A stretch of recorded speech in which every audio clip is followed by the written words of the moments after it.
So anyway, what happened is I wrote an email to everybody and said, I can't do this. I can't even sit up straight. And then I said, but please do your breath work and meditation anyway, without me, and start at 11 a.m. And then if you have time, send some healing energies for me. And I was floored about the experience. It was crazy. Within a couple of hours, my spine was back to normal. Wow. I was just laying there, and suddenly I got up and I was like, wow, now it's just, and so since then my spine has been, so back to the 30%, about the 30%. Yes. But it just went like this, and I have never experienced having so much pain and then it goes away this fast. I've never seen that before. So thank you guys. Wow, it works. Whatever you did, it worked. Thank you so much. And also I got a lot of emails from people, and I appreciate your honesty, all of you. And no, I'm not offended. It's true. I need to lose weight. Fasting is a good idea, and losing weight is a good idea. And so, yeah, I bet I would have less sciatic nerve pain if I was more slim. So that's true. And I definitely need to do something about it. So thank you guys for being just a real friend. You know, real friends, they just say things as they are, the truth. And so this is awesome. I was actually really enjoying those emails. And by the way, Bruno, you know what he did in the dojo? I was showing some techniques and stuff. And so he's done 3 sessions, and it's kind of like 30%, but doesn't get better, right? And every time I move a lot, it gets worse, right? And then he looked at me and he said, maybe you just need to lose weight. And I was like, maybe you're right. So I think we pinpoint the issue. It's a consensus. Yeah, I think I heard it from now like 5 different people saying the same thing. Plus, I knew it already myself, but it's good to be told. So it's good. I don't know how to get people in from this waiting room. Usually it's admit, or that's Zoom. Yes, I am. Okay, so okay. Should we do a little quick overview of Joshua's health situation? Do you want to push record? No, well, yes, but do you want to hear this as well? Or you want me to record that as well? If you'd like. I mean, why not? Okay. Okay, so let me see, record. Okay, so here's the situation with me, with me, okay? With the body. Okay, so I eat about twice per day within a 4 to 6 hours eating window. So I'm spending a lot of time in a fasted state. I wake up in the morning, I exercise, I do breath work, exercise, I teach martial arts for 2 hours, and then I eat breakfast after. And my breakfast is animal-based. It's sardines, eggs, sometimes fish, eggs, and that's it, basically. And what else do I eat? Sometimes minced beef with eggs and stuff, but it's just eggs with animal-based stuff. I don't eat any carbohydrates and sugars. I'm a very animal-based diet. And what else do I do? So, and the evening is this kind of, it could be steaks, and it could be, yeah, actually, I mostly eat steaks. What else do I eat? I eat a chicken and all kinds of things, and fish and stuff, but not, I eat some vegetables, not a lot, but some. And I don't eat carbs, no rice, no potatoes, no bread, no nothing. So I am in ketosis. And yes, I am in ketosis, and no, I'm not in ketosis. And I'll tell you why. So I have chronic fatigue, meaning I've been having chronic fatigue since I was around 25 or something like that. And I have done so much stuff to fix this chronic fatigue that it's not even funny anymore. And so basically here in Ecuador, I'm basically getting coca leaves, and I'm chewing coca leaves. If I don't chew coca leaves, they give you energy. And if I don't do that, I will be doing coffee, just drinking caffeine. And caffeine is extremely taxing for your adrenal glands, and it just really makes you not so good. The coca leaves, I'm using sodium bicarbonate as an activator, and which is good for the body. And then, so that gives me energy, and that's the only reason I'm kind of functional in the daytime. However, when you do stimulants for decades, you're having a chronic elevated cortisol in your bloodstream. And that chronic elevation of cortisol is creating a chronic elevation of blood glucose, and that creates a chronic elevation of insulin. And so basically, there's a lot of metabolic changes that are happening in the body when you do that, in the hormones, that makes it very difficult to lose weight. And so my liver wants to store fat, and my body does not want to release the fat. So I'm actually eating way more healthy than most people, and I exercise a lot more than most people, and I also eat less than most people, and yet I have a weight problem. So that's my situation. And I know you guys have a bunch of advice and ideas and all that stuff, but right now, today, we're gonna have to focus on Alaya here. She's coming here. She actually has papers. She's prepared.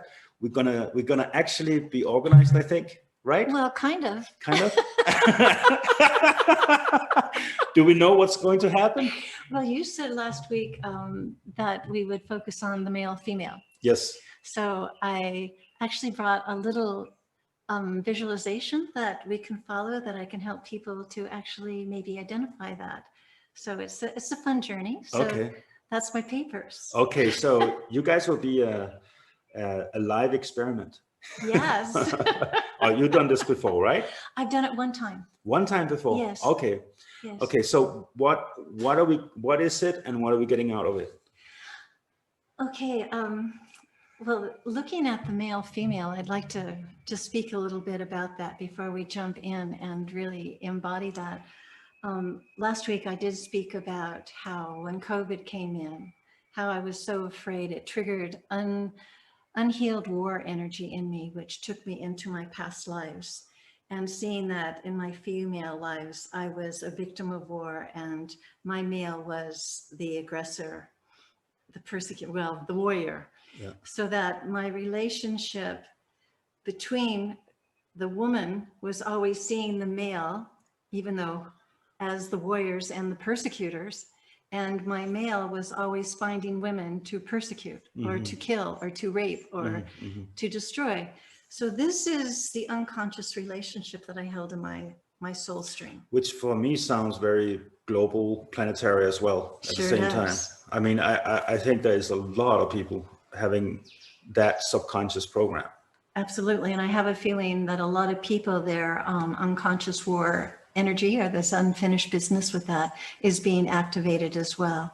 So there's a lot more fear that comes up with people because we haven't completed, healing the war energy. And I realized that for years and years, I have recognized this male-female conflict in everywhere I look, but I hadn't put the pieces together. So you could even see it in, of course, our mothers and fathers, as I said, is the perfect mirror of all our unhealed male, female past lives. So this is something that we can look to as our map to heal, instead of blaming and being upset and holding resentment, finding that forgiveness. So every time we have some projections against, I mean, I could even say even against your own sex and also the opposite sex, because I even have stereotype thoughts and belief systems about men, and I feel like I'm broken many down and transcended many of it, but there's still stuff in it. Yes. For me, and also I have a lot of stereotypes, belief systems about women, and I think we all have. And this program is a cultural program. We inherited from our ancestors. we not only inherit it, but we match it within our own experience. So that's why it's playing out within us. Yeah. That conflict, if you have judgment against men, it's just you're mirroring your own judgment against your own male. Yeah. And again, with mother, right? So if mother isn't connecting, it's because our own feminine is not connecting. Yeah. Yeah. Right, our own motherhood. Yeah. And I just want to repeat, I remember I said this last time, but I want to say it again because it's so important. When you meet an avatar, an enlightened being who is on a very high level, whether it's a male or a female, they will have equal expression of the masculine and the feminine within themselves. I bet. That makes Because sense. the Ida and Pingala, the Kundalini snake serpent, we have the transcendent, the non, which is not male or feminine in the center, and then we have the coiling snake around, which is the feminine and the masculine going through all the chakras. And once this whole thing is balanced, you have an equal expression of the masculine and the feminine within yourself. So this is not just about healing your relationship to women and men out there. It's truly an alchemical process within yourself. Right. And actually, when that is healed, all that out there changes anyway. Right. Yeah. And so for 25 years, I've been looking outside. How do we heal all these components of that without really understanding that what we're looking at is our own male, female within unhealed, our own inner conflict. Yeah. And it's so interesting because how it plays out, even in the sperm and the egg, if the mother and the father are really in love and you can hold that love, mother-father love within you, if you could imagine the egg, the membrane is feeling all the love of the mother, her breath, the openness, everything softens, right? There's this invitation to the masculine. And the masculine, if father totally loves mother, then it's not an aggression. It feels loving and warm, and there's a union that creates life. Yeah.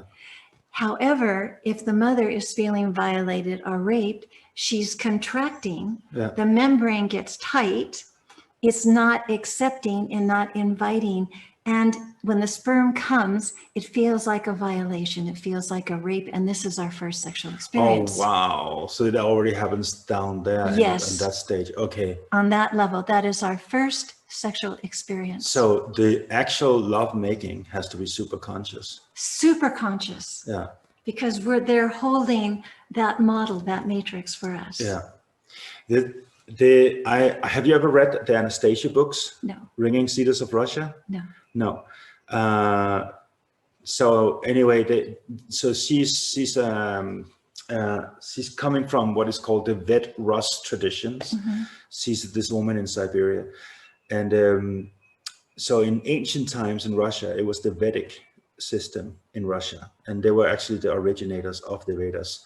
The Vedas say that the teachings came from the north, not from India, but from the north. And that is, but anyway, long story, it's 10 books or something like that.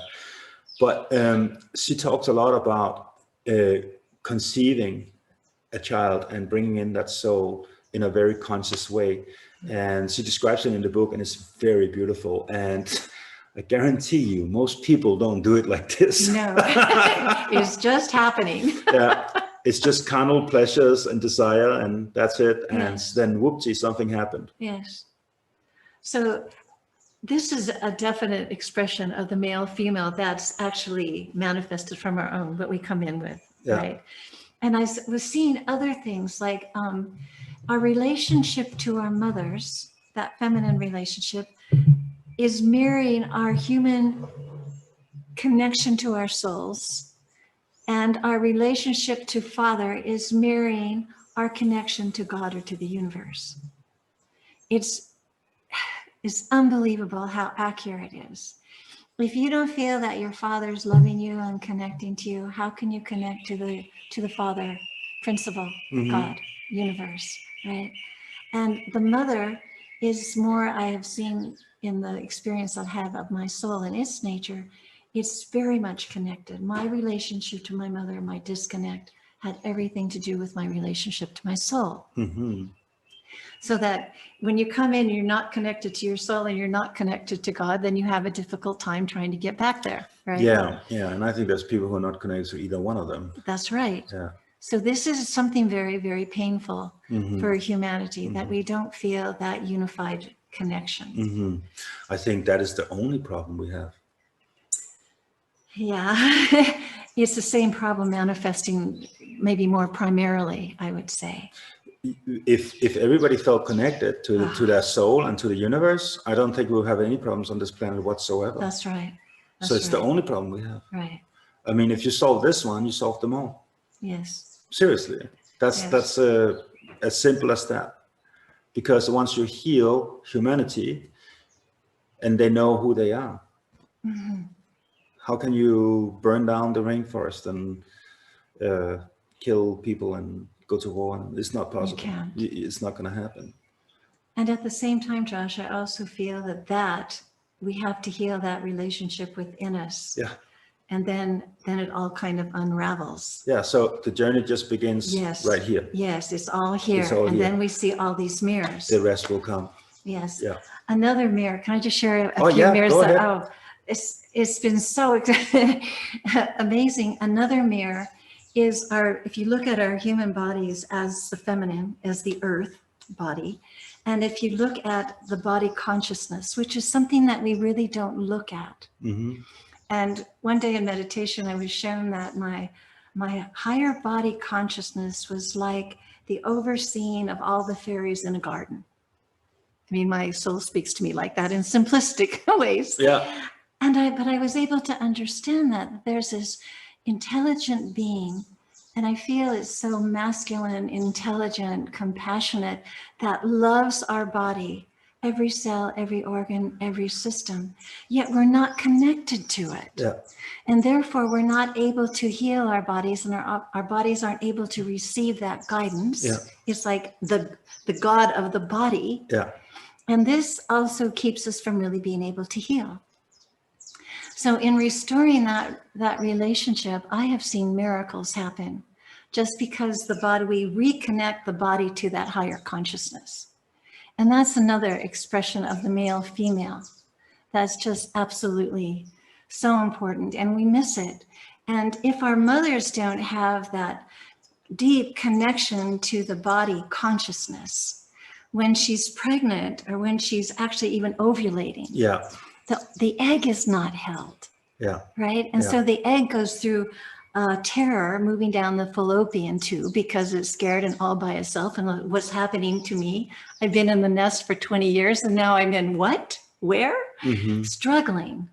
And then if there's not love, the sperm comes and there's no consciousness.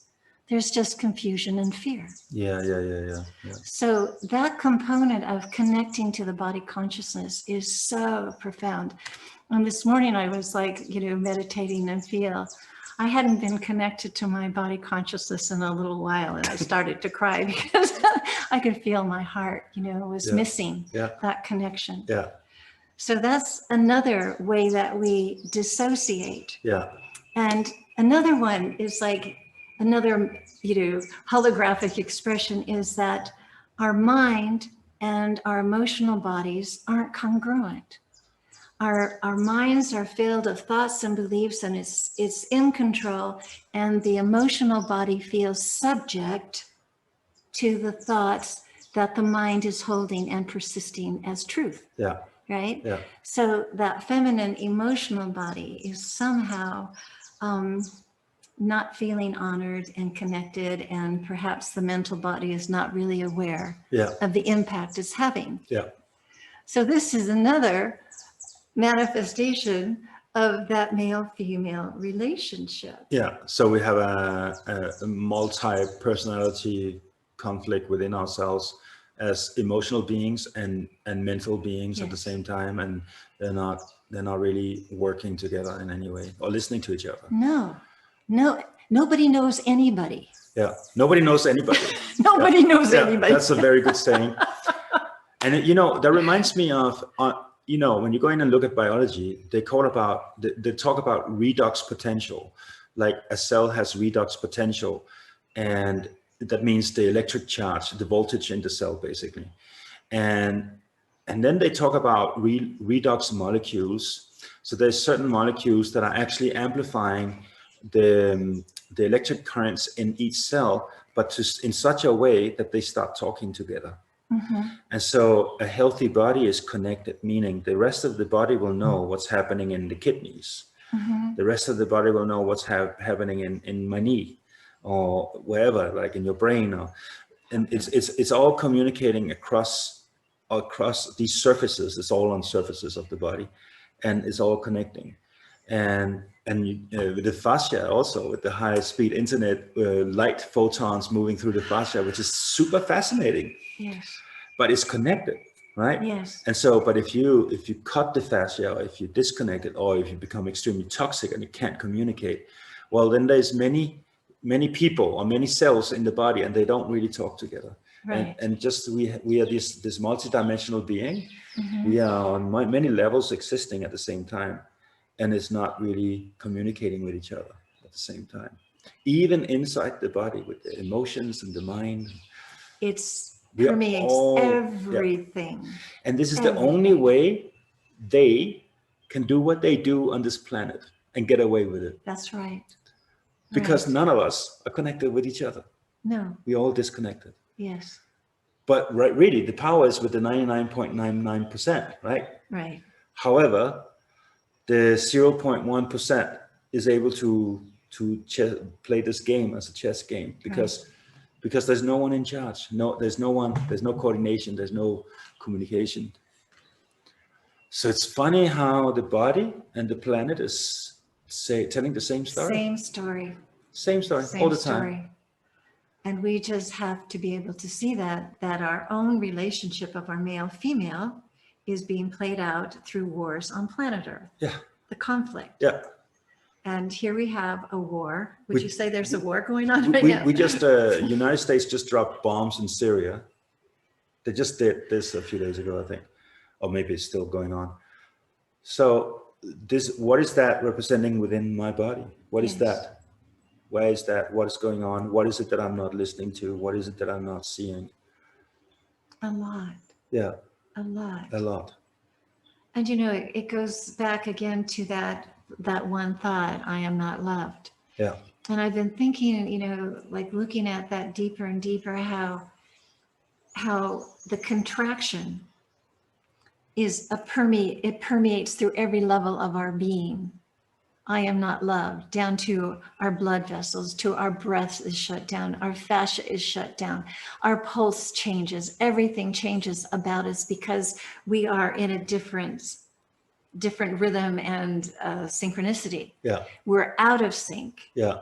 And therefore we keep feeling more and more alone, more and more alienated, more and more isolated. Yeah. And the world keeps mirroring that for us. Yes. If you want to feel isolated, let me show you what isolation really is. Yeah. Yeah. Yeah. And also we create our own reality. So you will see what you expect to see. Yes. So, yeah, which brings me actually we just did this rhythmic breathing yesterday. And that is a way to come back into alignment. So you had a great experience with that. So I did a breathing technique with Alaya yesterday. It's called Sudarshan Kriya. They teach it in Art of Living. I'm not allowed to teach it online. I can only teach it in person. So if you want to do it with me, you can come down here. But otherwise, there's Art of Living centers all over the world, many places. But we were doing the Sudarshan Kriya together for the first time. And how was it? Oh my gosh. Initially, I found it difficult. Mm-hmm. I felt like I was really working and struggling. And then all of a sudden I felt like I was just in it. And it kept going deeper and deeper. They said emotion may flow, this may flow. And there were some things that were up for me yesterday. I thought, oh yeah, I'm just going to let this rip through me and it'll be fine. But no emotion came through. It's just like deeper and deeper presence. And we did this for quite a long time. And it was, after it was all over, I had the blinders on, right? Over my eyes, and you took them off, or I took them off. And I looked outside and it was like, I saw the world for the first time, Josh. It was like animated color. I could see every cloud. I could feel the trees. I could feel the mountains speaking. It was like, where have I been? And I was just so grateful. And then that night I was just like totally exhausted, went to bed at 7:30 last night and laid there till I fell asleep. And then I woke up this morning feeling like this is a part of my life. Awesome. This is really, I thank you. So this is going to be part of your daily practice now. Yes. This is awesome. Before my meditations. Yes. And it changed my meditation. There was so much peace, so much calm, so much depth of understanding in what I'm looking at. Yeah. And this is just the beginning. It gets stronger and stronger and stronger over time. It gets more and more subtle and powerful. It's the more subtle, the more powerful, actually.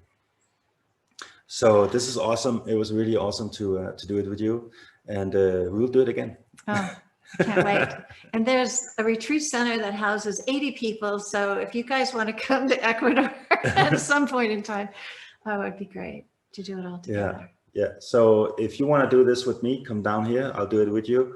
And other than that, go to artofliving.org, O-R-G, and there's a center near you, guaranteed. Unless you live in Antarctica or something, Antarctic, or whatever it's called, then there is a center near you. Yeah, great. So, so rhythm, we are out of sync with the world. We are out of rhythm, and because of that, we feel separation, and then we enhance that experience. We manifest that experience because that is our belief systems. Mm-hmm. Absolutely. Yeah. And our beliefs, I believe that those beliefs, they follow us through time and space. Yeah. That once we hold on to something and we identify with it, as we spoke a little bit before, once we identify it, we take that into as a part of our consciousness. Yeah. And we journey with it until we can identify and separate out what is a belief and what is real. Yeah. And that was so important. And you're going to find that what is real is very little and very simple. It's very simple what's real. You don't need to be super smart to figure out what's real. Talking in absolute terms is really a very limited conversation, but it's a beautiful conversation. Yes. Yeah. So I always say spirituality, if you make spirituality so complicated that you cannot explain it to a 5-year-old kid, then it's not truth. Then it's not the real deal. And it gets too complicated. It has to be simple. It has to be simple. Yes. There's one thing that has always kind of confused me, is a guru always saying that this is just the illusion. And that like there was one guru, I was in Berlin, and he said to me, Alaya, Bruno's just an illusion. I'll be sure to tell him. You know, It's like, yes, it's an illusion, but there's such, it has an experience. Bruno's having an experience. Our bodies are having an experience. Yeah. And maybe it's an illusion, but we're determining how that illusion is played out. Yeah. And I felt like I didn't want to be like enlightened and just like one with everything if my body's suffering. Yeah.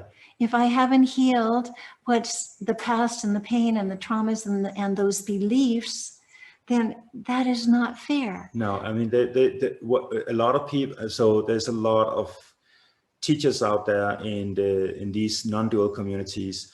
They say, well, you're not your body, you're not your mind, you're not your emotions, there's no one here, there's no person, you're not real, I'm not real, there's nobody here, nobody's talking, etc. Right? Mm-hmm. But they don't complete the teaching, and because you can, it's a step to take where you renounce the world. That is a step, but it's not the end. So there's a saying from Ramana Maharshi. He says, what was it? He said, oh man, I always screw it up when I say it because but it's like, the world is illusion only Brahman is real. Like the world is illusion, only Brahman is God. So he says the world is illusion, only Brahman is real. And then he says Brahman is the world. And so, so we're going full circle, right? We're coming back, but so that's the way they say, before enlightenment, you chop wood, carry water. After enlightenment, you chop wood, carry water, but with a slight difference.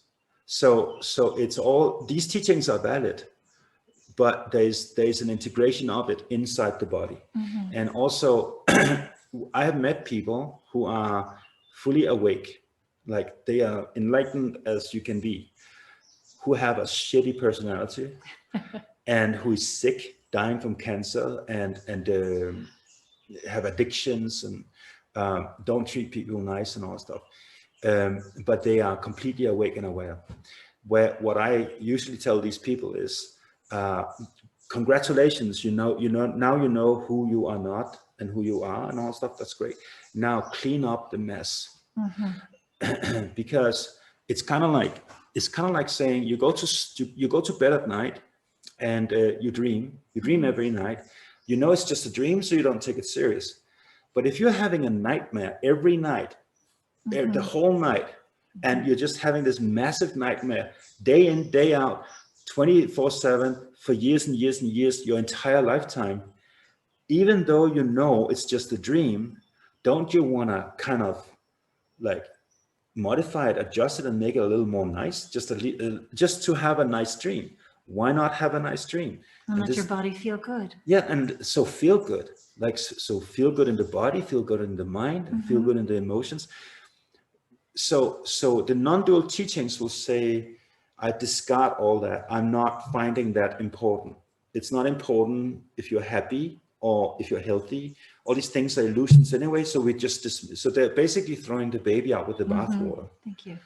And I think that, for example, my teacher, Sri Sri Ravi Shankar, he's very, very big on smiling, celebration, laughter, being good to each other, do service for all others, staying in the heart, opening the heart, loving people, compassionate love, and have a healthy body, eat healthy, do yoga asanas, breath work, and like do all the, like go to work, have some discipline, do these things.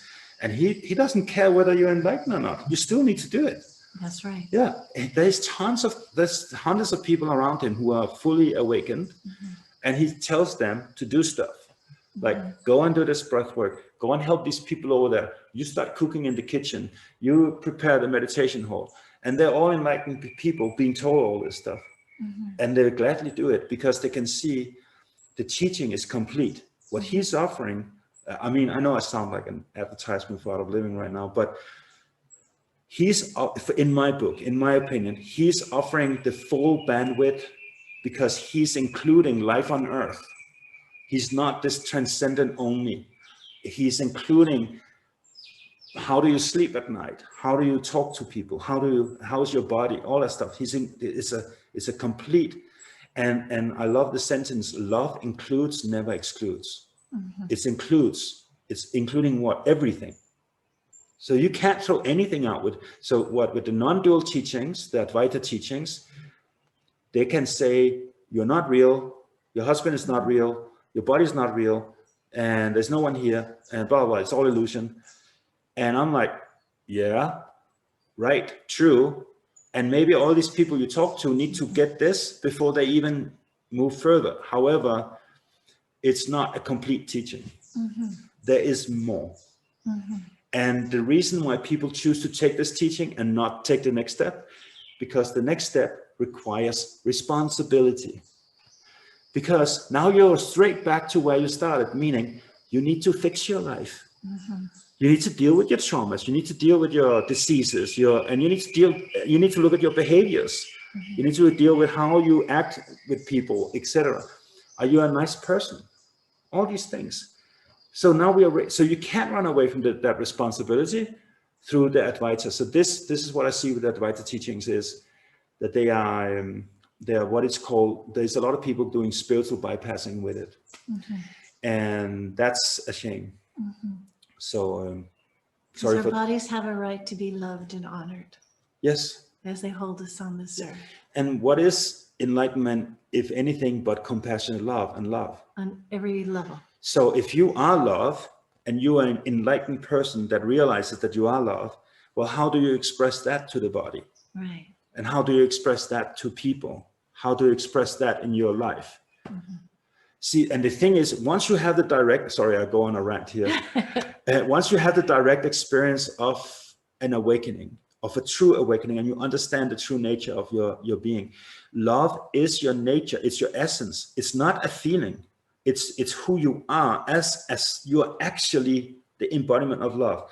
And then the more that just shines through and becomes your reality, how does that express itself? It expresses, you become conscious of what is water, and you start looking at it and you realize water is love. Well, how do I treat water? How do I interact with water? How do I interact with other people? How do I interact with my own body? All these things, everything. What would love do right now? What would love do with gardening? What would love do with sunbathing? What would love do with meeting people this weekend? Or what would love do? Like, what would love do? It's not what your mind will do, but what would your love do? What would love do with that? And that becomes your expression. That is enlightenment. Mm-hmm. If you ask me, that's enlightenment is love in action, love expressed. That's enlightenment. We are on the same page. We're on the same page. That's why you're here.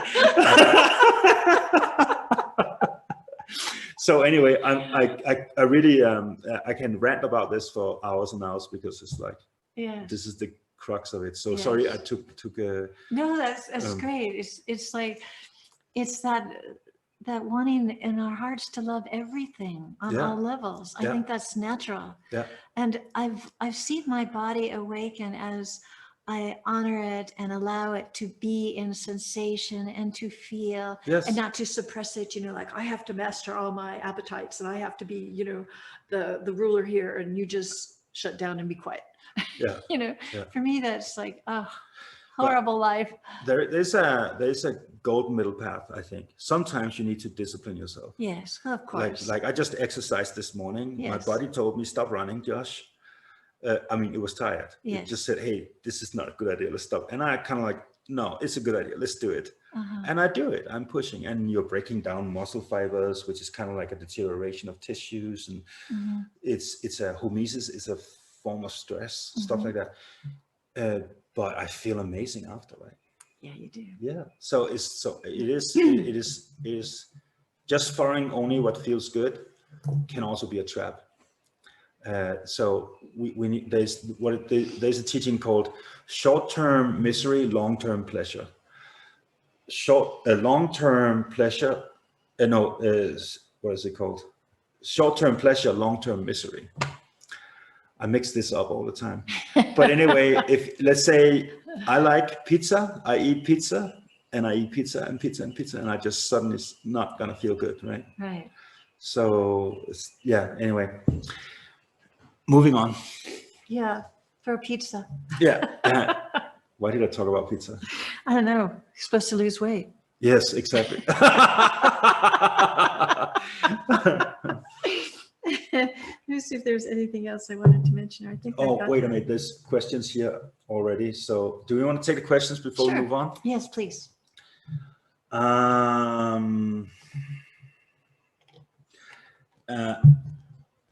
Lynn says she's so glad to see you. Oh, thanks, Lynn.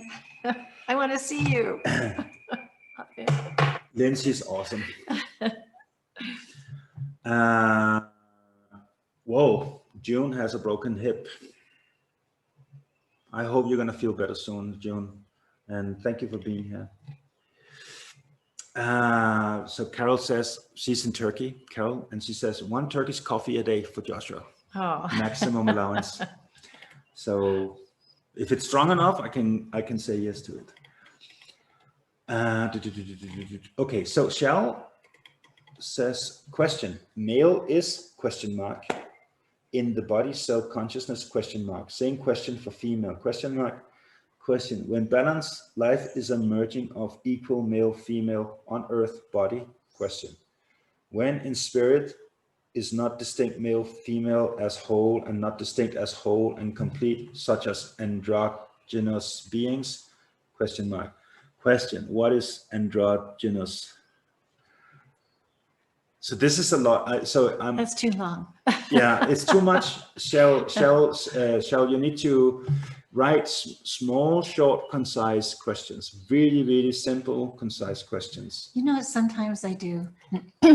If you just go back into your heart and just really feel what you really want to know and let your heart ask the question. Yes. Then it'll be it could be one sentence. Yeah. That is easy to read. I so agree with you. And the boys I'm teaching martial arts, it's so funny because we sit here sometimes and we have these wisdom talks. And then one of the guys, he can sit and talk for like 10, 15 minutes and blah, blah, blah, blah. And I'm like, but what is it really you want to know? And then it's said in one sentence and it's super simple and clear. And it's like very and then obvious. the knowing actually can come in himself. Yeah, you get your own answer because you really know what the question is. Yeah. By finding out what your question really is, you already know the answer. Yes. Because in the question is the answer. Yes. So we are totally on the same page all the time. Carol is asking, what's the name of the Kriya I mentioned? Sudarshan Kriya. You should spell that. Yes, Sudarshan Kriya means the right action born out of the right vision. I will write it down in a moment. So Xiao is asking, is duality physical, real, or question, is one real in soul such as non-division? I still don't understand. So Xiao, you need to be clear. Could I just say one thing that I've heard, and I don't, it's just something that I've heard, is that in that God state, things are unmanifest, but when it comes into creation and form, then you have the male female aspect, the electric magnetic, the male female, the duality. Yeah, that's what they call the Shiva Shakti principle in the Vedic scriptures. So the Shiva is the unmanifest, Shakti, the feminine, is luring in Shiva. She's pulling him in from the void into the manifest. She's the dance. She's luring him in. And so Shiva becomes manifest because of Shakti, and now there's two. And so that's in the Vedic tradition.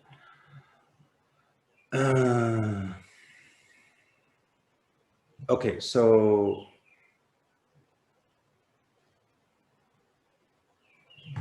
I think Xiao is trying to ask a question, very simple. Is there only one question in the multi-universes? Is there only one question in the multi-universes?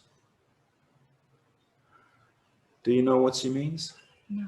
I Is don't there know one either. question in the multi-universes? Yeah.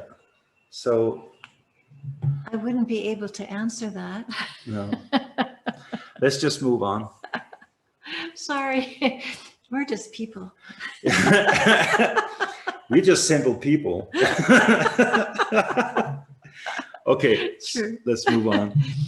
Okay, so in order to, when I first started working with the male female, which is, when was that starting? Maybe a year ago. I started really looking at what is male and what is female, and looking at my father and how he held that map of masculinity, and my mother the map of femininity, and how we learn from that, and that's what we mirror. Of course, it's already inside, but we're mapping. And if you just take a moment and you start to think about, what is the role of masculinity? That society has expectations of a man. You mean in a relationship?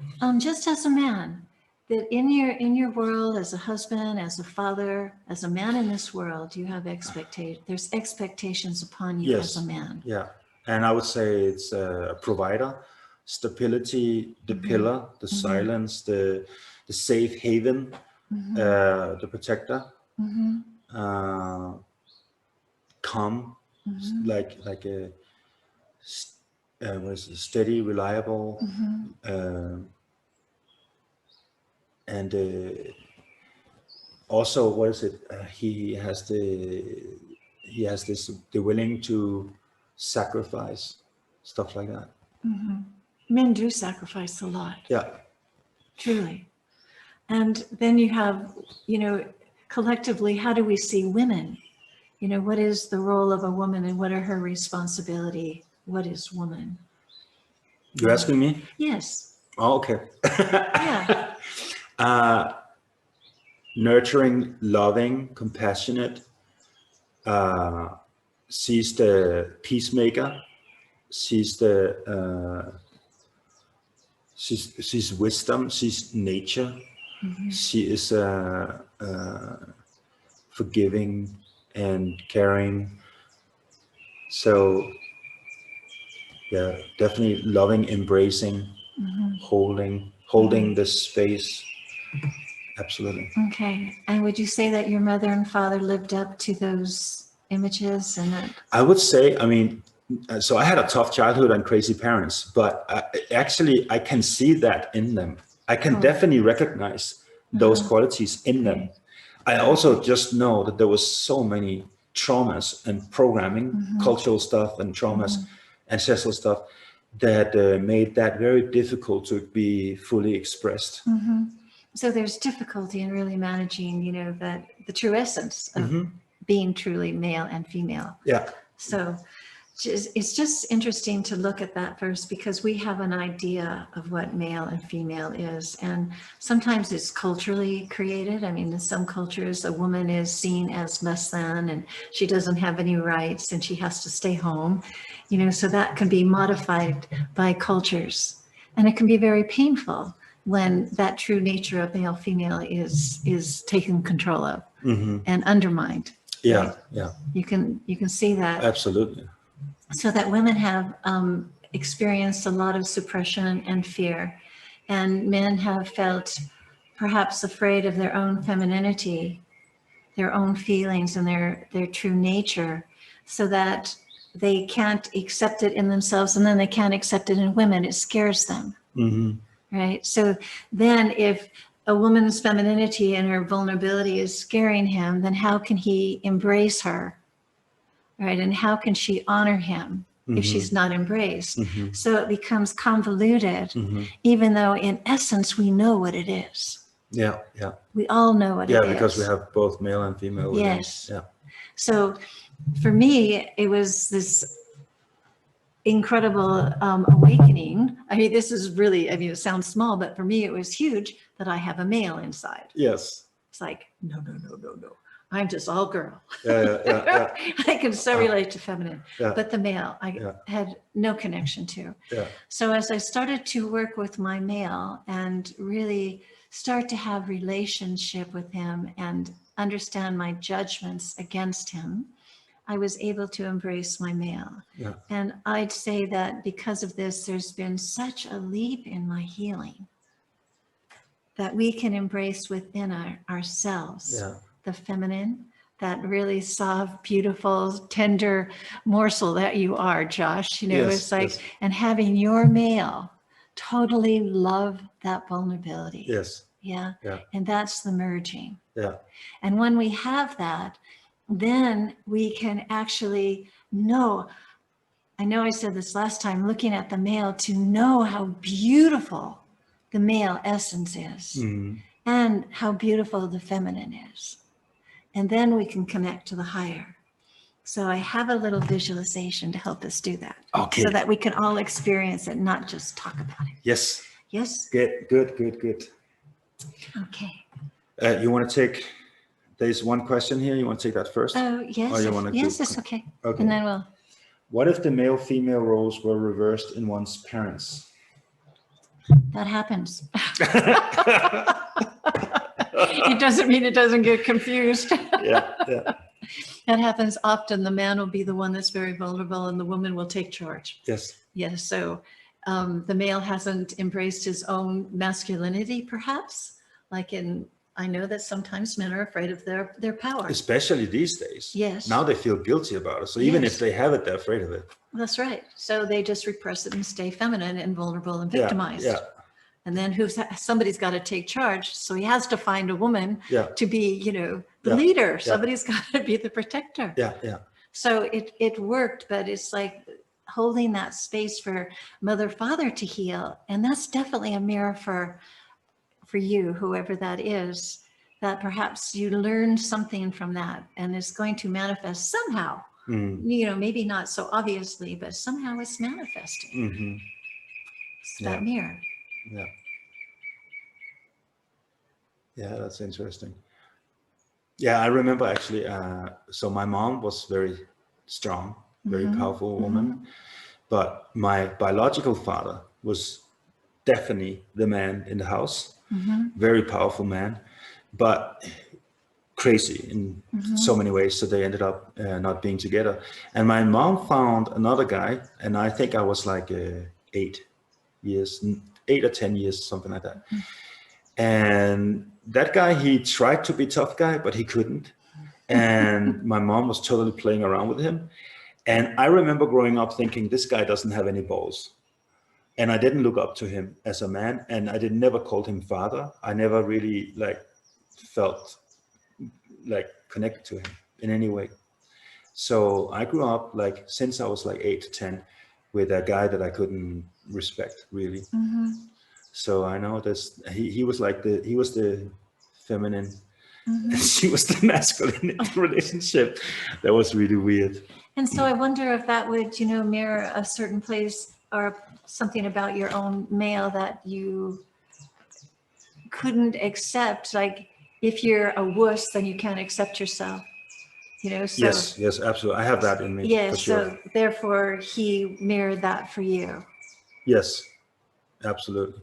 I mean, in the dojo, I'm teaching martial arts, and it's full on masculinity. And if you are a wuss, I'm going to push you until you're not. Wow. So that would be something really to look at, is to accept the wuss. Yeah. But I definitely, I'm not embracing the wuss. Yes. That's an interesting something to play with. Yeah. But I'm aware of it. Yes. I know you are. And I honestly, I think I'm taking the role of doing this because I see so many weak men out there now, and they need to grow up and grow a pair. Seriously. And I have young men coming, and they are so social media and cultural programming. They are just, and I'm like, dude, you gotta do it.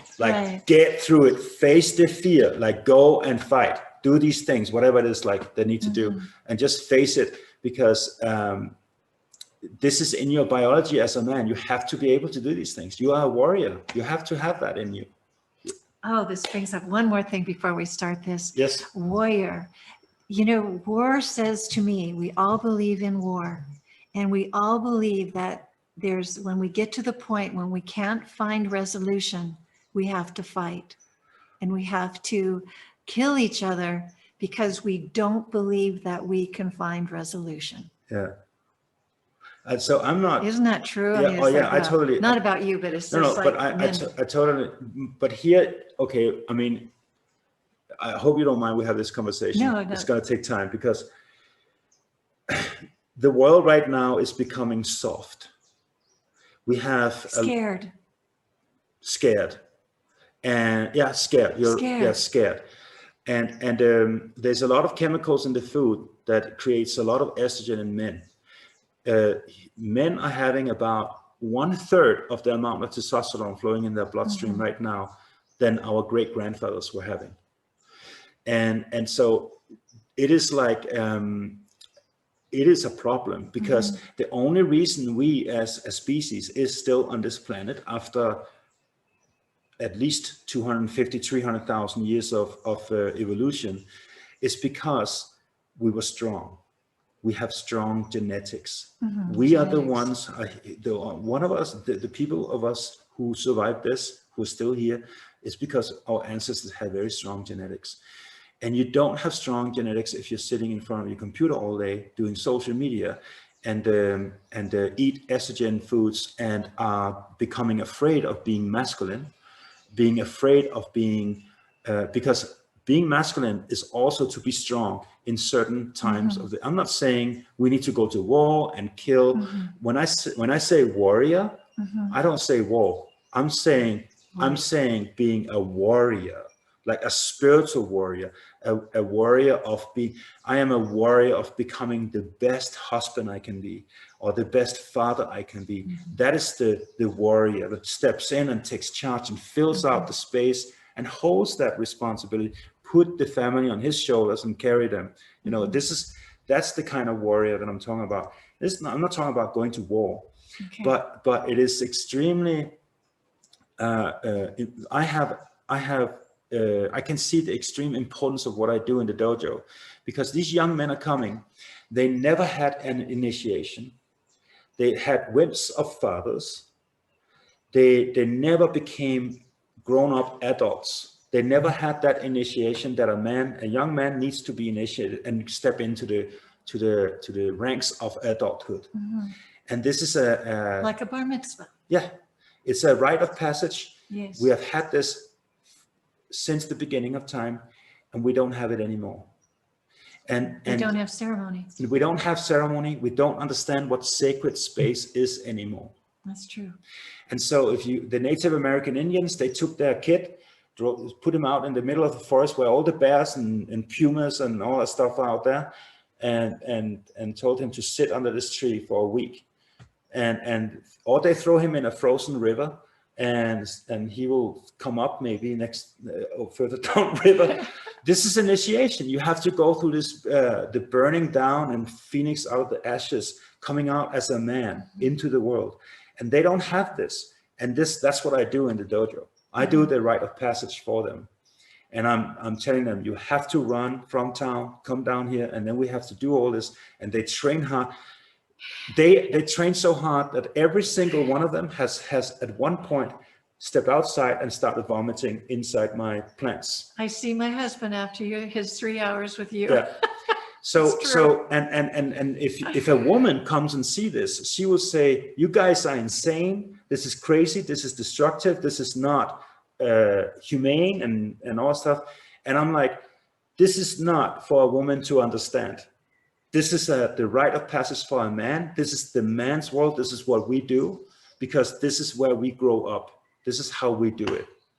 And so it is, we have that initiation, and that's what I'm doing in the dojo, basically. And they love it. They do, Bruno loves it. They love it. Loves it. I'm having people in tears, like they're just sitting there, their whole lives are transformed by me being this drill sergeant.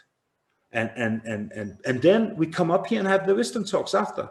So I do. Then there's love. Yeah, exactly. So I do hardcore, and they're like, whoa, right? This is intense. This is hardcore. And then they come up here and then I talk about love. And they're like, huh? Like, wait a minute. The guy who just beat me up is talking about compassion and love and all that stuff. And now it starts to make sense. Now we can see, you can take that strong masculine, this power guy, the warrior, and make him into a beautiful, wise man that is using his strength and power for love. And so this is what I do. This is what I do. And I love it. I think it's so needed in this world. And I wish there's more men doing this. We need more men doing this, because there's a lot of young men now completely lost. They have no clue who they are, what to do with their lives, and where to go from here. And they're afraid of even being themselves. Well, I could say that you're doing the male-female. You do the male thing down at the dojo. You do the feminine thing here, yes, sitting around, so that they have the balance of the male-female wisdom. Yes. And then they know how to make their own decisions. Yes. Right? So that they know they can make a decision. Yes. That they don't have to stay in the dojo and beat each other up, that they can come here. Yeah. And this is where it happens. Yeah. And I have two different classes. I have the karate classes and the boxing classes.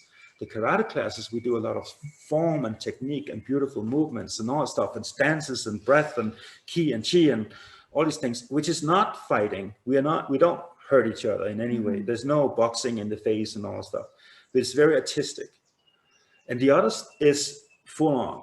We just go bonkers, right? We go in and really meet ourselves. I know he wants to wrestle with me now. Thanks, Josh. It's like, oh.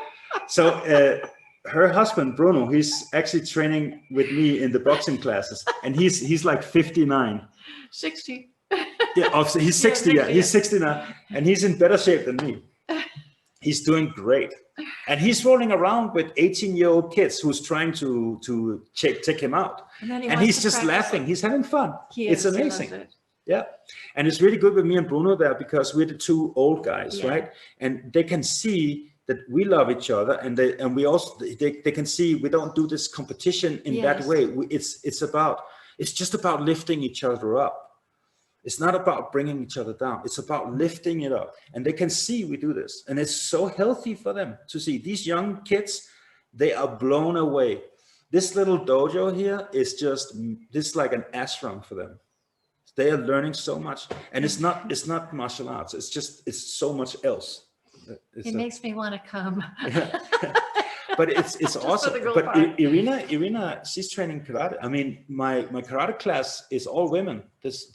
They're full of women. It's just women.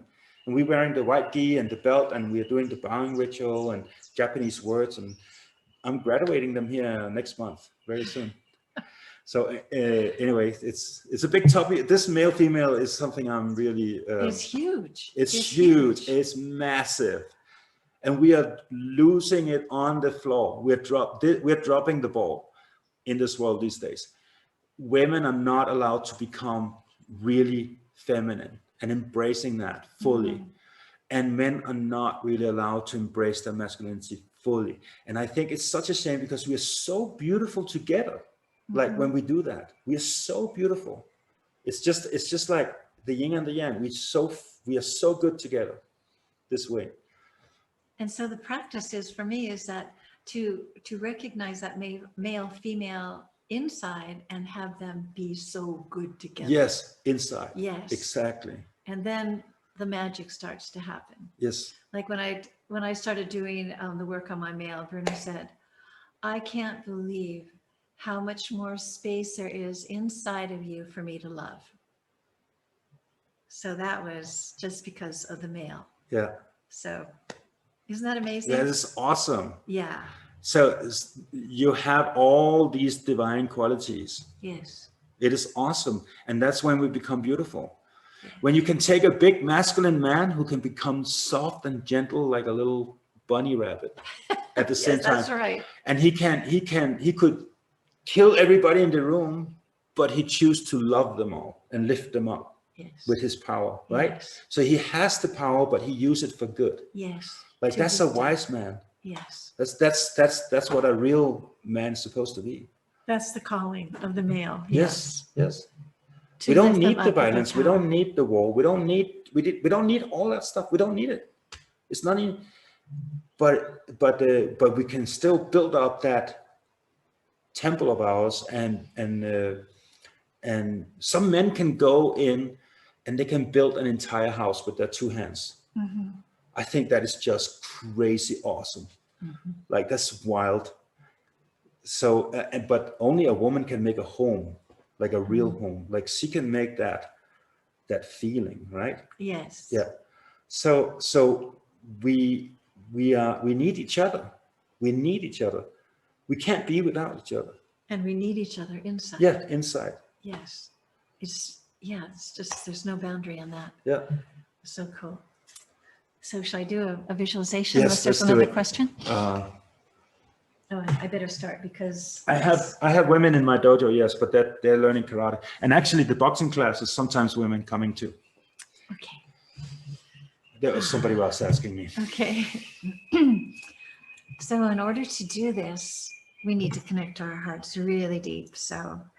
And I'm going to keep this really simple because I don't want anyone to get lost or to bring up some kind of issue that is not handled. All right, so it'll be simple. Okay. So let's connect to our own hearts, Josh. Are we closing our eyes? Yes, I like to close my eyes to connect to my heart. Ah.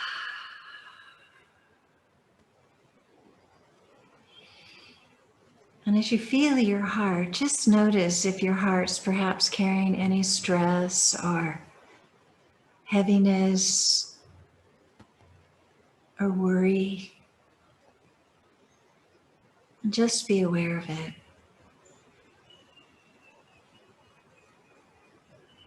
And just feel your heart.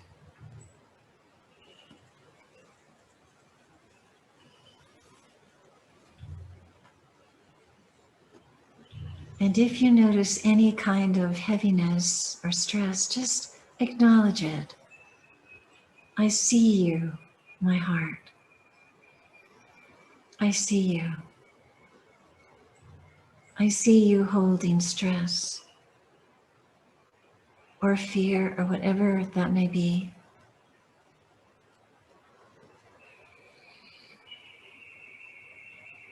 And just acknowledge it.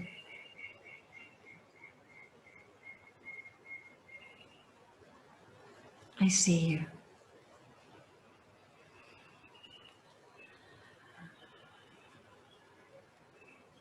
And you may notice that when we acknowledge our hearts, you can feel the consciousness of your heart knowing this and feeling your connection.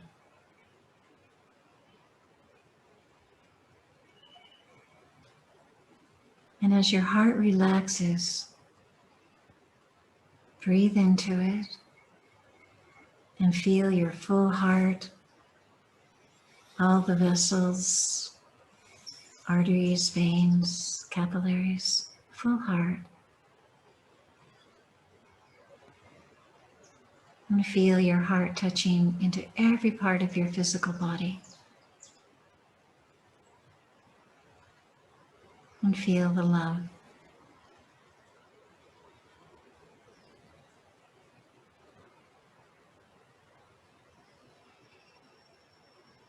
And let's go into the interdimensional chambers of our hearts.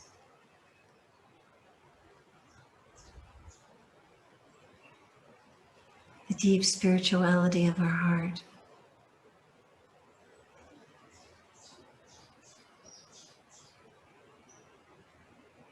And bring this into your awareness and expand this. Feel the love.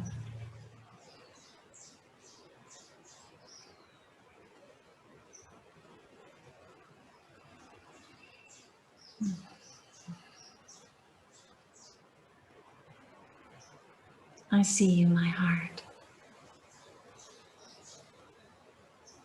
I'm here. I love you.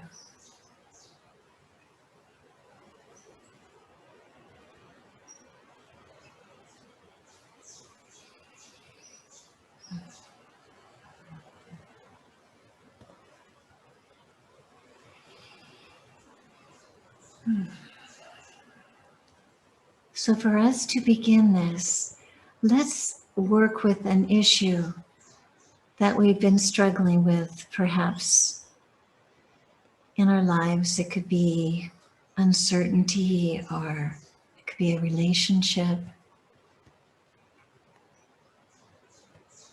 fear, could be anything at all.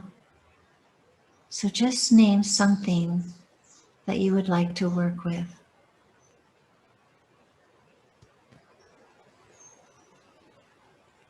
And whatever that is, take a moment and just think about it.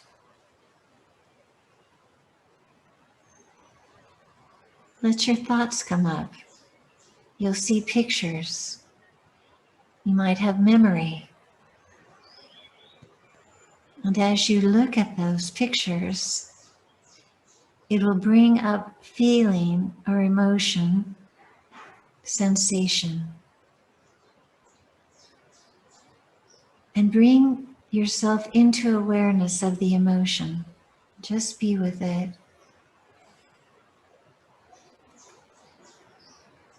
And in this awareness, you'll notice that it's somewhere in your body.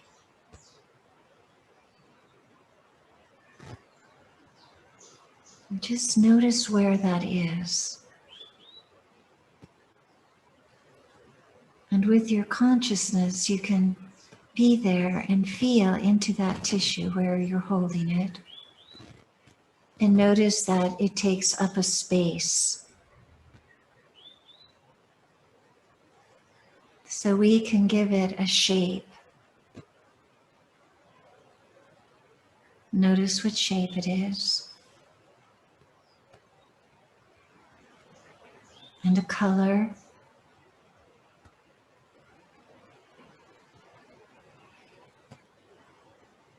A quality.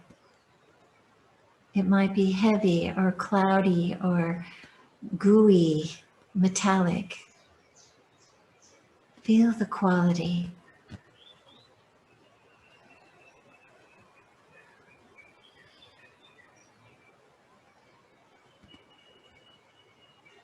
And notice there's a frequency or a sound.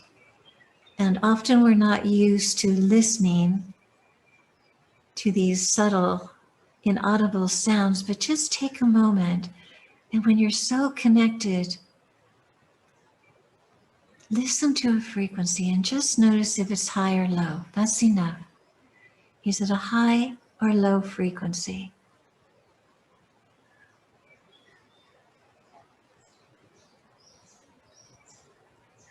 And as you listen to this frequency, you'll notice that it's probably dissonant. It's not a pure sound,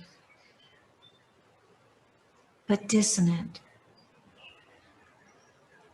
And this sound is always there, but we're just ignoring it. But now that we can be aware, notice how it's affecting your body.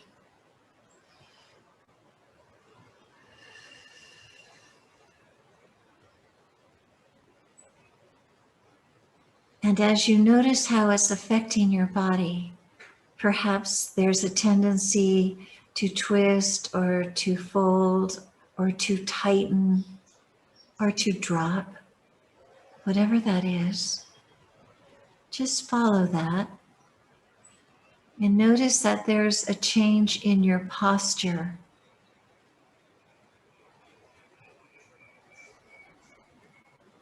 And that this can be a structural change as well. Or it could be very subtle and very intrinsic. But there's a change in your body when we hold this emotion.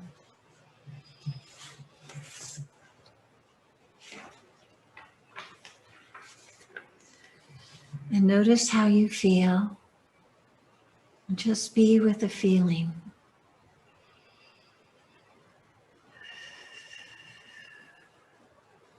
And let's give this shape now eyes, imaginary eyes. Notice what those eyes are expressing.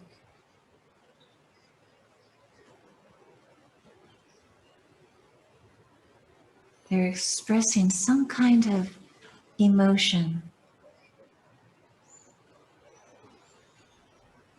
And notice how they feel when you really feel that emotion. It goes deeper. What do they feel when they feel that way?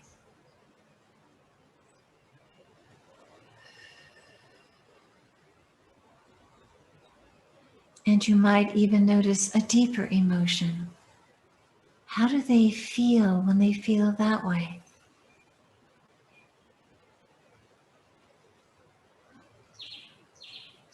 And just breathe and look right into those eyes with all your heart and just be present and let them know, I see you. I see you. I accept you.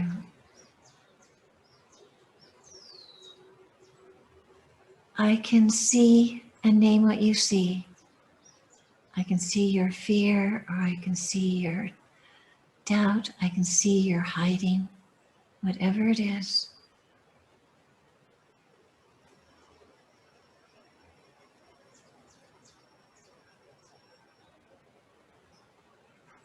And be with those eyes and notice how they feel to be really seen. No matter how they feel, it's not judged, it's only seen.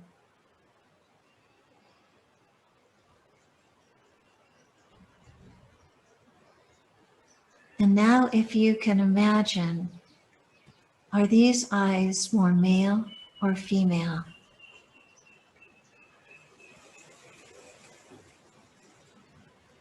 Josh, can I ask you, are they more male or female? Sorry, my eyes? Yes, that you're looking at. Ah, okay. They're female. Okay. So just notice that they're holding a gender. They're either male or female. And just look into her eyes and notice how they feel. And again, notice how they feel when they feel that way.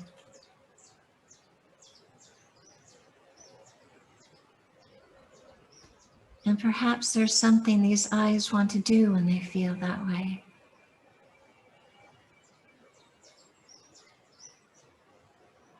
And notice how they feel when they do that. Maybe it's just hide or run away or fight back, whatever it is. And look into those eyes and let them know, I can see you. I can see you are my feminine or my masculine. And name what you see. I see you. I'm here. I believe in you. I accept you.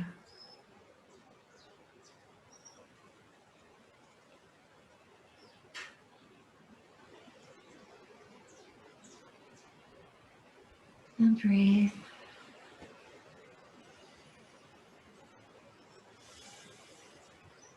And notice how you feel. And is there something that you want to say to the eyes?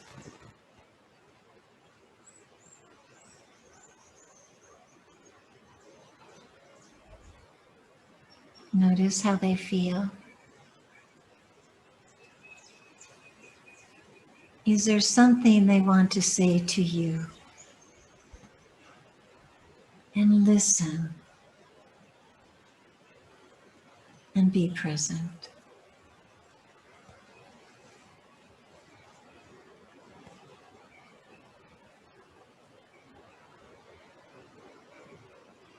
Now imagine these eyes, if they're feminine, how do they feel about the masculine? And if they're masculine, how do they feel about the feminine? So just take a moment and bring up the opposite gender. And notice how the eyes feel about the opposite gender. And feel this relationship.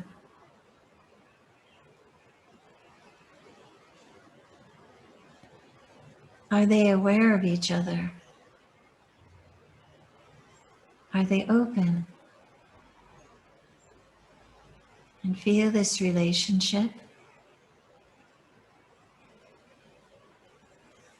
And imagine that we can give the opposite gender eyes. And notice what those eyes look like. And what they're feeling.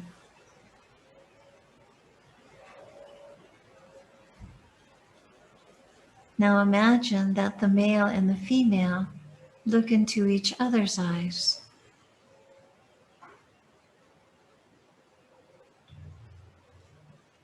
What does the male see in the eyes of the female.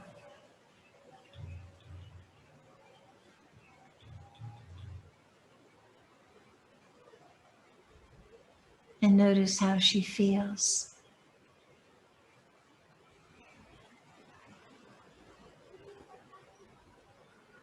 And what does the female see in the eyes of the male?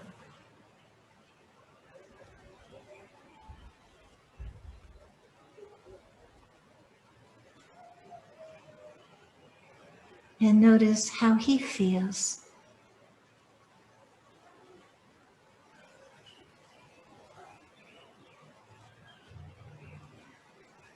And breathe. And notice, is there something that the male needs from the female?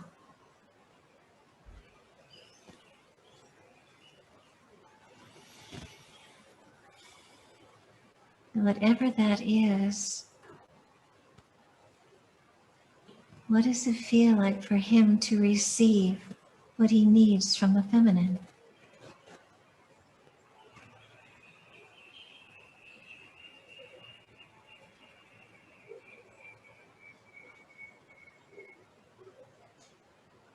And notice how the feminine feels that the male is able to receive this, whatever it is.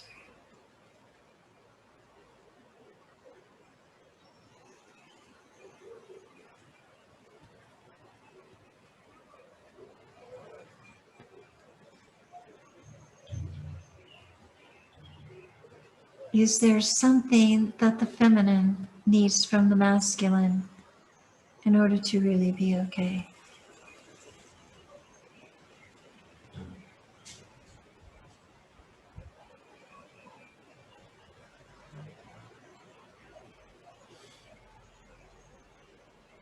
The male might say, I can see you need this. I can see you. And imagine that need fulfilled.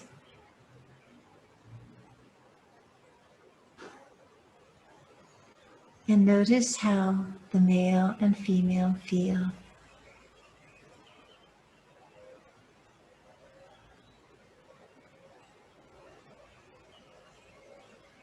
If there's anything else that's needed, just take a moment to fulfill that need.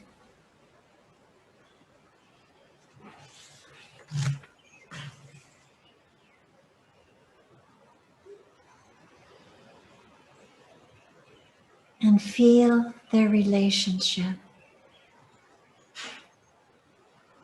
Feel this new relationship.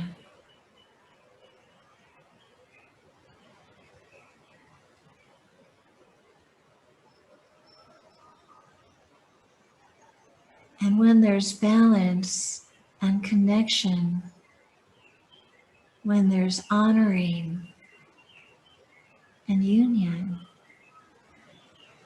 feel the qualities of your male when it's held by the feminine.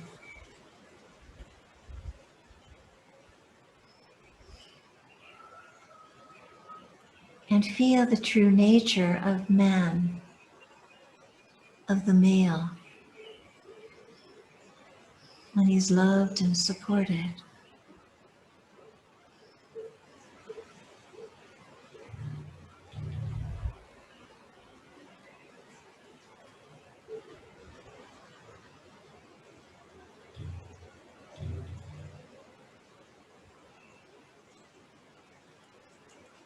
And from this place, imagine the divine qualities of the male.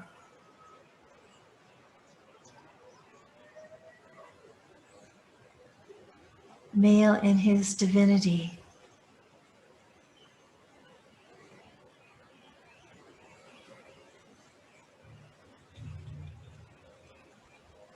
And bring this in to the male. Pure connection to the divine.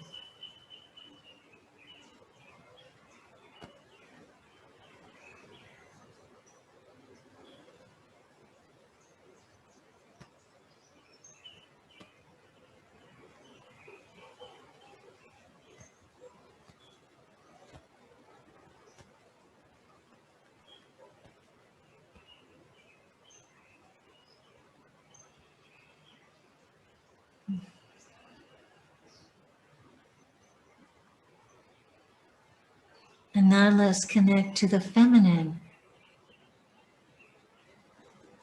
and feel the feminine, her true nature,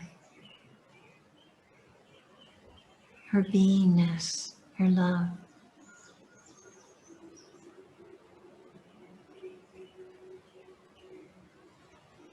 And notice who she is, held and honored by the male.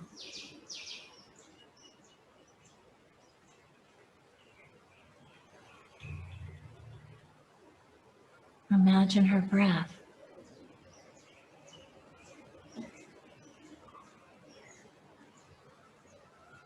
And open to the divine feminine.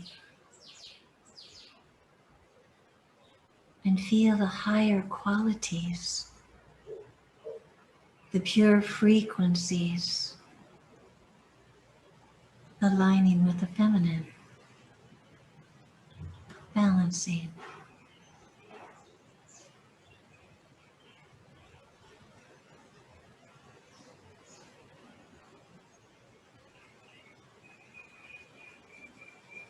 And letting that integrate.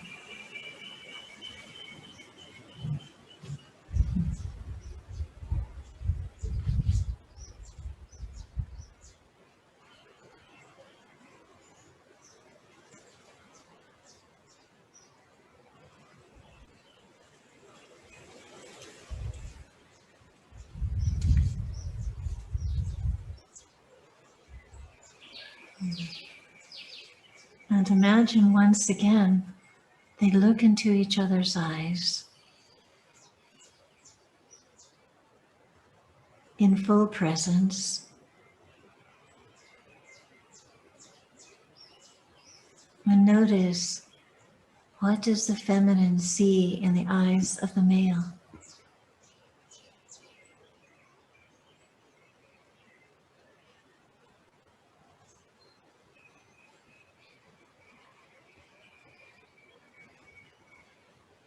And whatever that is, imagine her saying, I see you. I see your divinity. I see your strength. I see your love. And name whatever it is she sees.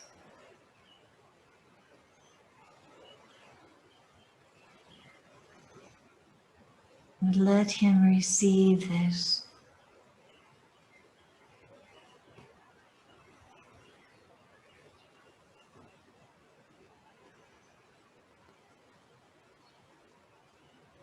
I believe in you. I accept you.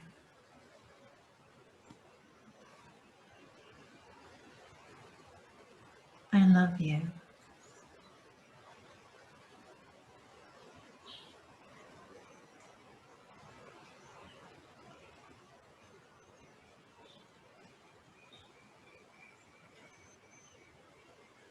Now imagine he looks into her eyes.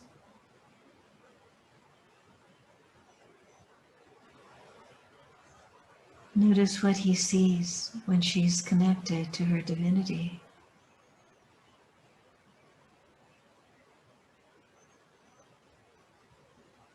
What does he see? What qualities does he see?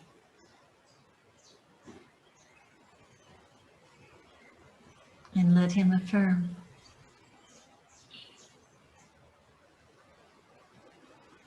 I see you, my feminine. I see your divinity. I see your light. And name what you see. I see.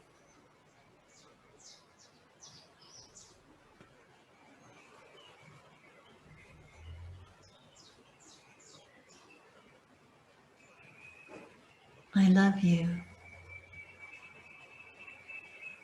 I accept you. I believe in you.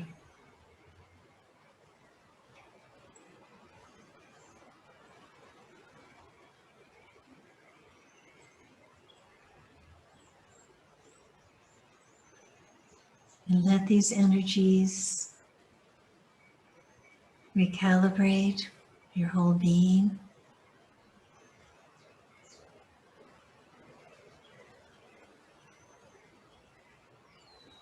And let's just check back to where you were holding this issue.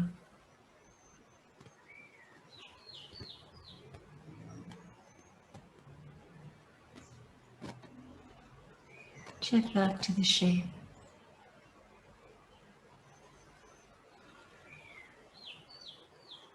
The feeling.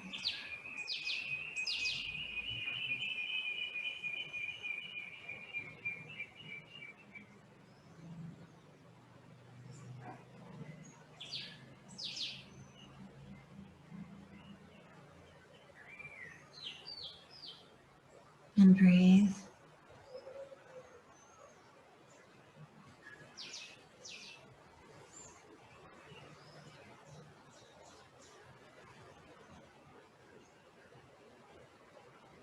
And notice how it feels to think about the issue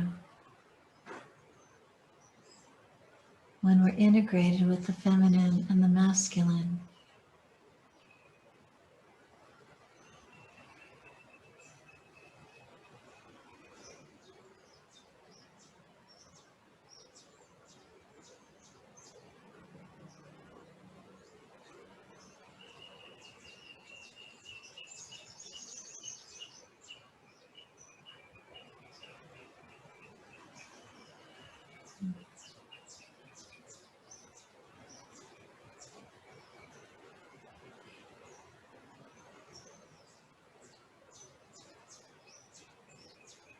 And let's feel our hearts.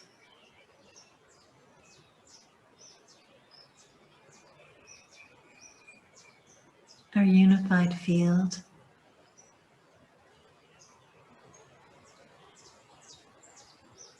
An honoring to each of us of the feminine and the masculine.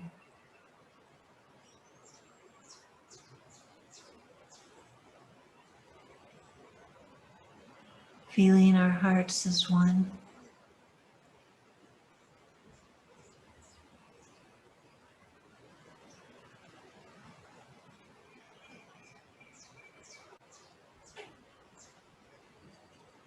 And perhaps we could take a moment and send the woman who hurt her hip. We can send some love and light to her.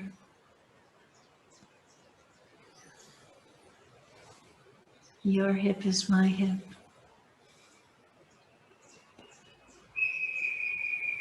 I love you.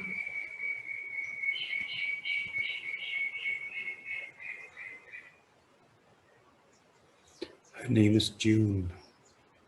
I love you, June. So if we could send love to June, to her hip.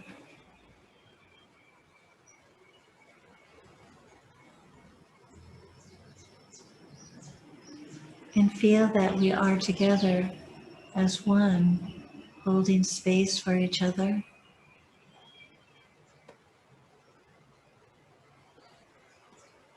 Pure love.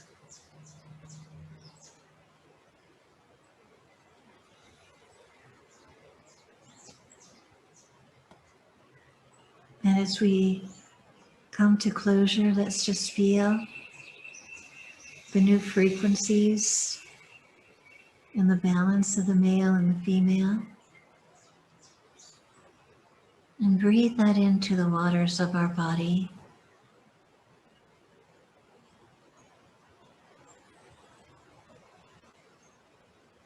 And let every cell receive this new information.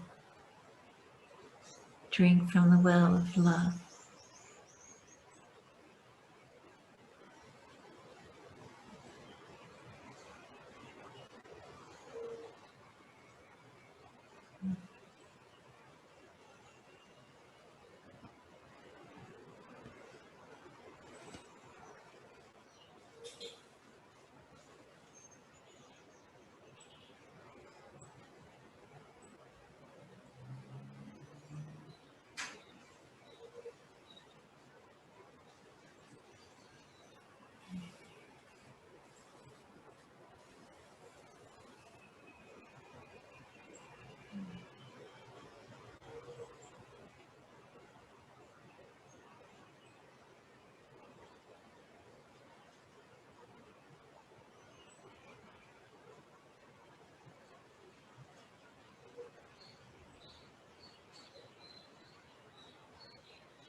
Beautiful. Thank you.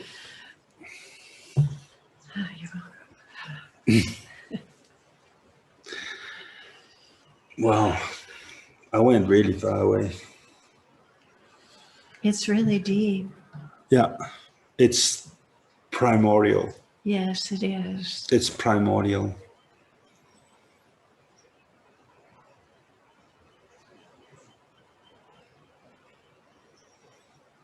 It reminds me of Zulu shaman's story. They have an ancient legend, mythology, where these ET beings were there a long time ago, and they wanted to make man confused. So what they did, they took him inside a mountain, split him up, and sent him out. And so he spent the rest of his life looking for his better half. That was their way of confusing him. Him, her. Yes. Him, her.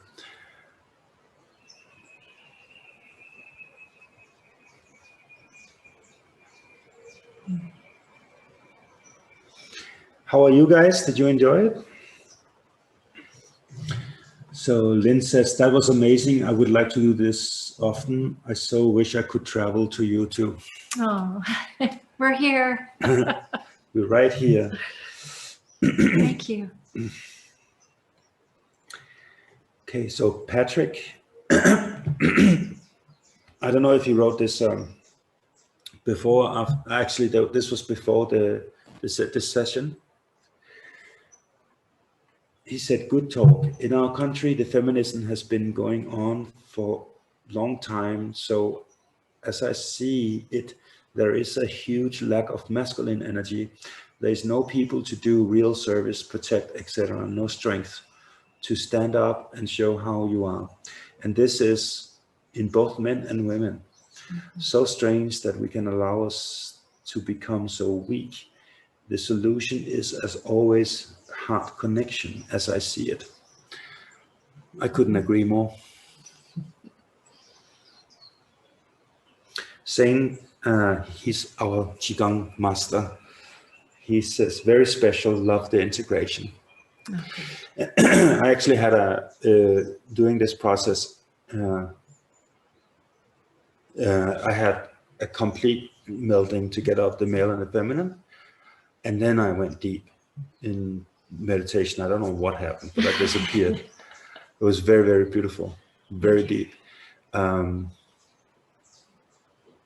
It's usually taking me quite some time to get to that place, but it went really fast this time.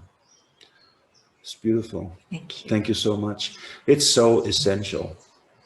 This is just like the base foundation. It is so loving, isn't it? It's awesome. The thing is, it's like God created us, or whatever, the universe created us in such a way that we can enjoy the masculine and feminine. It's ecstatic. It's beautiful because it complements itself so well.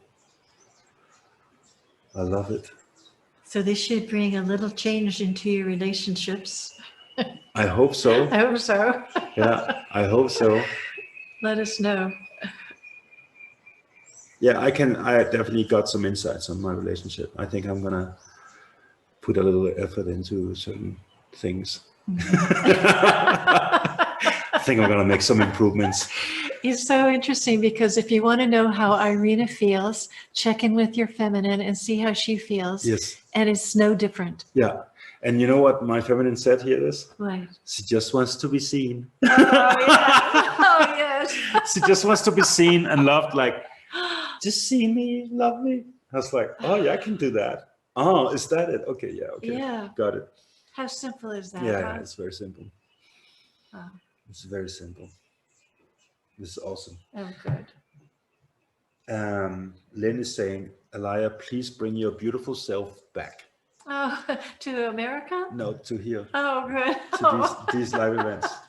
Thank you. Zane is saying, thank you so much for this session. So to the men out there who listened, Yes. How was your experience? Did you get something out of it?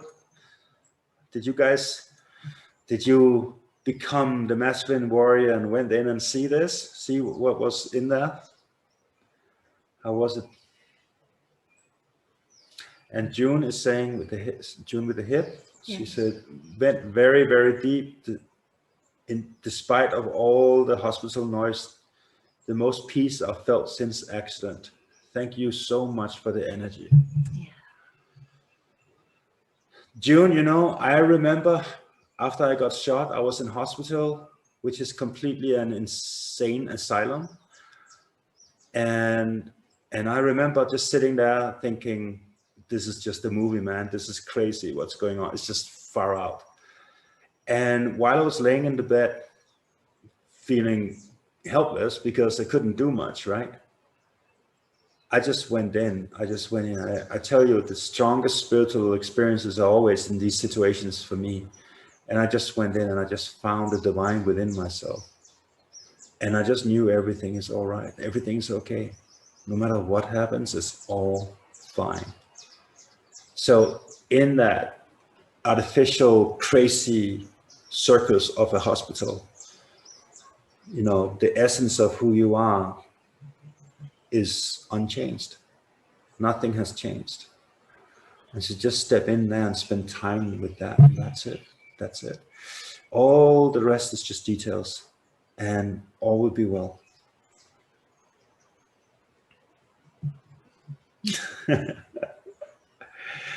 She says, you got that right for sure. So Carol says, I saw the mirror of my mother and father inside myself. Some things there to work on. Thanks, Alaya and Joshua. You're welcome, Carol. Can you send some Turkish coffee down here? Michael says, it was very beautiful experience for me. Felt much love and integration of the male and female. Right. Good. Tanya, she says, I fell asleep. I will do it again in the replay. Alaya, your voice is so calming. Thank you. So I want to point out, you know, a lot of people think that they're actually falling asleep. So in meditation, I've heard this for so many people. I sit and meditate and then I fall asleep and I realize I'm not meditating, I'm sleeping. And I'm asking them, were you still sitting up, spine straight? And they're like, yes, you were not sleeping. The sense of self just disappears and it feels like sleeping because that's what you do every night before bed. Just when you fall asleep, the sense of self goes, and that is called to fall asleep, right? So that has become so familiar to us that when we actually lose the sense of self, we just make a blanket statement saying that is to fall asleep. When in reality, that there's different levels and layers of all that. So if you're sitting up straight and you fall asleep, meaning you disappear, that is in many cases, not all the time, but in many cases, that is just another state of samadhi, and it's just another level of consciousness. But it's one level of consciousness we're not that used to because the sense of self is gone. We're not used to it, so we just call it to sleep. So there's some, so unless you've been laying down listening to this and really like started snoring and dreaming and all that stuff, then don't necessarily label it as sleeping. Oh, she was laying down, she said. Oh, she was. Okay, so forget all the spiritual stuff I just said. Just forget about it. You fell asleep. Play it again. Sometimes a shovel is a shovel. Okay, Patrick says, it was so beautiful to let the eyes inside look at each other. Yes, I got a new view feeling of my masculine part. Thank you. Oh, good. And this is Patrick. He actually came here to visit me once some time ago.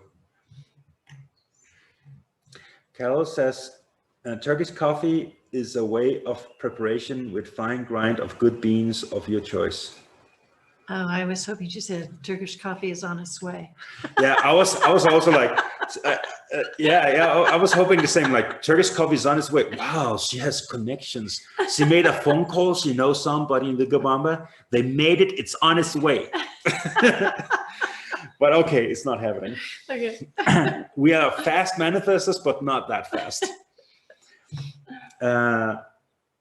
And Lynn says, this was like a dream I had many years ago of male, female energies swirling around and integrating. And Carol says, get any beans, I'll send the instructions. Okay, so you have to go in not so long, 1 hour. in 1 hour from now. So what I would like to do is we do a break now of 15 minutes. And then we will do some breath work, and she will be joining us, but the camera will only be on me. But you will be joining us with the breath work. Yes. Okay. So see you in 15 minutes.